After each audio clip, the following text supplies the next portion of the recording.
This episode of Another Great Day is brought to you by sand. I don't like sand. It's coarse and rough and irritating, and it gets everywhere. It's Tuesday, October 17th, 2023. I'm Aaron, and this is Chris. Oh, no. I couldn't get through it. You quoted the Star Wars prequels. Yeah, I did. Anakin. Yes, I did. Oh, pray for Anakin. All right. Anyways, welcome to Another Great Day, the podcast where we don't like sand. No, I'm just kidding. The podcast designed to encourage interaction, creativity, and conversation. That's our mission here, Chris. And I think we're doing a pretty good job. In fact, I wish there was a word that we could use to describe not how good we're doing, because that's being braggy. I don't like that. But maybe like your style and my style, they come together. And it'd be cool if there was a word of the day that we could possibly share with our listeners. Like maybe the word juncture. Oh, all right. We can talk about the word juncture. Why don't you tell me about the word juncture, Chris? Well, the word juncture refers to an important point in a process or activity. It also describes a junction. A junction is a place where things join. So you have juncture and junction. Join. Juncture. I'm trying to see the root there. There's got to be a root. I bet this is a German word. It's me, etymology man. I'm here. Oh. How can I help? Etymology man. Can you use this in a sentence? Yes. Earlier. Can you use this in a sentence? Etymology man does not like being interrupted, Chris. Etymology man. Can you talk about a person named Philip in this sentence? Yes, absolutely. At one point, Philip was walking towards me, and I said, "Philip, read me this sentence." And he said, "At this juncture in the editing process, it is important that all facts have been double-checked and sources verified." Great job, Philip. Goodbye. Etymology man, out. Wow. Yeah. At this juncture in the editing process. Yeah. What junctures would there be for a child during the day, like at school or something? Ooh, like maybe two hallways that connect. Okay. So maybe you're walking from the cafeteria to the auditorium. Okay. And those two hallways connect at some point. What about if it's about to be lunchtime? Mm-hmm. That is a juncture in time between your class time ending and lunchtime beginning. I like that. Real life applications. I wish Etymology Man would have done something like that for us. Etymology Man has time and room to grow. Yes, we all do, Chris. That's a good point.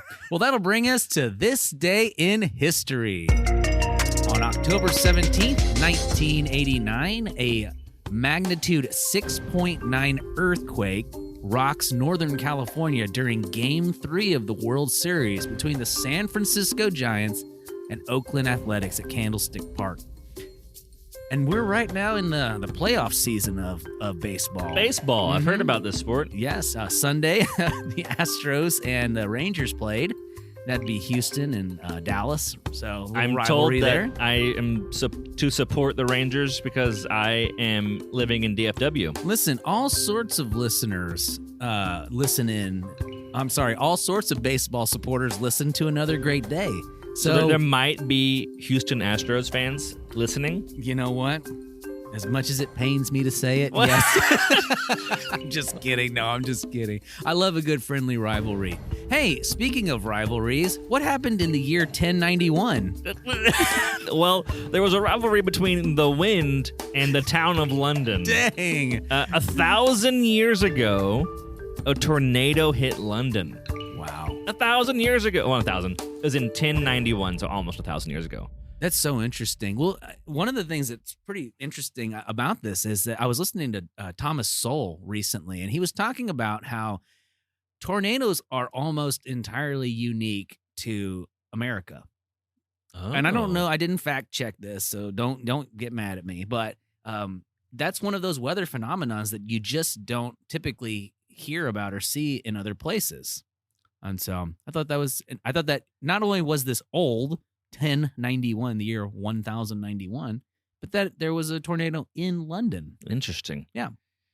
Well, and that'll do it for this day in history. All right, let's move on. Today's question of the day, and you guys play along wherever you are, whether you're in Kroger or the car or at home. I'm just kidding. That's shout out to yesterday's joke. This is an interesting question, and I really think it's worth pausing the show after this and talking about this because you'll learn something about somebody. The question is, how do you wait? I have a random fact to go along with this question. Okay, yeah, let's hear it. The average human waits about 5 years of their life, Oh, about 40-something minutes a day. wow. So what you're saying is That's on how you average. wait is actually pretty significant. Yes, you will be waiting about 40-something minutes a day on average for your entire life. Wow. Okay. Well, hit the pause button and discuss how do you wait. We'll be right back. And we're back. Chris, do you want to answer first? I have not thought this through, even though I made up this question, and I thought it was a great question. Well- I think I wait impatiently, and I don't want to be waiting most of the time. I'm just going to be honest here. I want to get to the next thing and do the thing. When there are times when I do wait well, that I sit sometimes and I just let the moment exist. I think about what's happening around me. I look at the ground or the people next to me or the sky and think about it and think about the colors or that oftentimes when I see other people like in a public space, I'll think, what did they do this morning to get to here? How did their day go? I've never thought about that. I'll be driving on the highway and I'll see hundreds of cars around me and I'll think all of these people woke up and had family or not family, and yesterday they had a thing going on, and I'll think about all of these lives and we're all trying to do things. I'll go down a long rabbit hole and I'll just start thinking about things. Wow. That's how I wait a lot. Like I'll start just going deep into that way. That is really interesting. I don't do that. I have the tendency, and I fight it quite often, to pull my phone out. So I'll sit down or be standing in line for something, and I immediately start reaching into my pocket, and then in my brain, I almost hear the little Jiminy Cricket voice, I'm like, you don't need that. You didn't have this your whole life. You don't need it. And so I'll just stand there, and I'll observe what's happening, and usually waiting is done. I have a bi-weekly waiting event. I take Geneva, my daughter, to dance class. And I go and sit in the lobby with other dance parents, and we wait for 45 minutes. And sometimes everybody is looking at their phone, and I just sit there, and I will look at my phone sometimes too. But I'll think about it. I'll be like, this is interesting. We're all just sitting here. Other times we'll talk and have a great discussion about things, and I'll bring up random stuff. But I walked into the house a minute ago, and River's just sitting in a chair, not even doing anything. And I said, "What are you doing?" He I goes, saw him I'm waiting. and I thought, Yes. Rivers, you need to be on the podcast. He's playing a game of some sort, but he has to wait for a special secret thing. Yep. And he's literally just waiting. Yeah, just sitting in the chair. Like if he had knitting needles, he could be knitting, but no, he was just sitting. And I wrote this question on purpose this way. We've been talking about this for a minute now. I'm sorry. It's taken a long time. Yeah. But I wrote, I forgive you. how do you wait? And I did not write, what do you do when you have to wait? Because I don't think we should make waiting a negative thing. No. This is my hot take.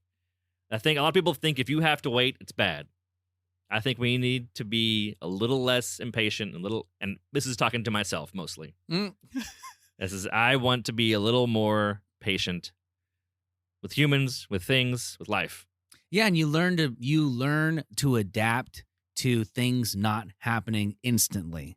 You learn to grow, like all things, and growth isn't always pleasant.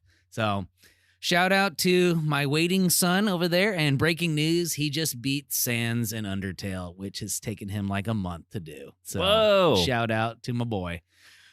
All right, well, great talk today, Chris. Since Wes is out sailing the 7 seas on his 10,000-foot yacht. What is 10,000 foot? It's an aircraft carrier.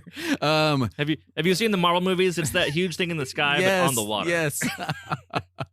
But it looks like the Ninja Turtle van. So it's really interesting. That's fun. Yeah, That's it's fun. in the it's in the water. So we're gonna take over the dad joke duties this week. So here we go with a dad joke.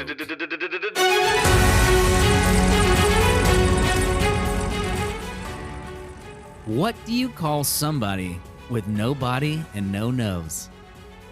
No body and no nose? Nobody knows. Oh, man. Have another great day. All right, today's word of wisdom is going to come to us from Proverbs chapter 24, verse 14. Chris is going to hit the NLT and I'll do the Amplified. In the same way, wisdom is sweet to your soul. If you find it, you will have a bright future, and your hopes will not be cut short. Wow. Well, why don't you read yesterday's in conjunction with today's? Yesterday's. My child, eat honey, for it is good, and the honeycomb is sweet to the taste. In the same way, wisdom is sweet to your soul. If you find it, if you find wisdom, you will have a bright future, and your hopes will not be cut short. Wow, that is a feel-good proverb right there. Similarly, I'm going to read yesterday's and today.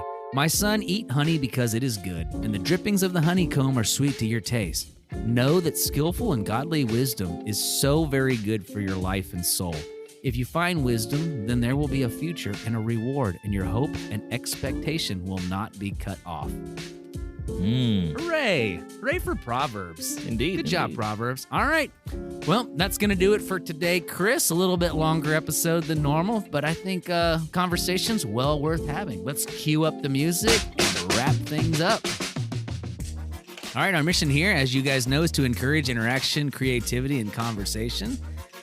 And if you'd like to keep hearing us do this, you can help out.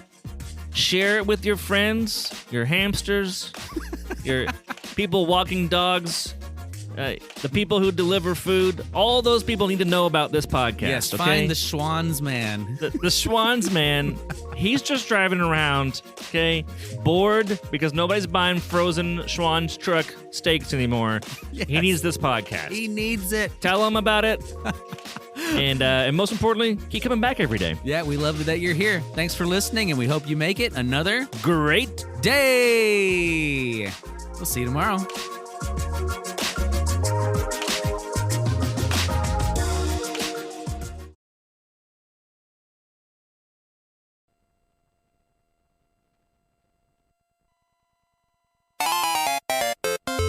The end.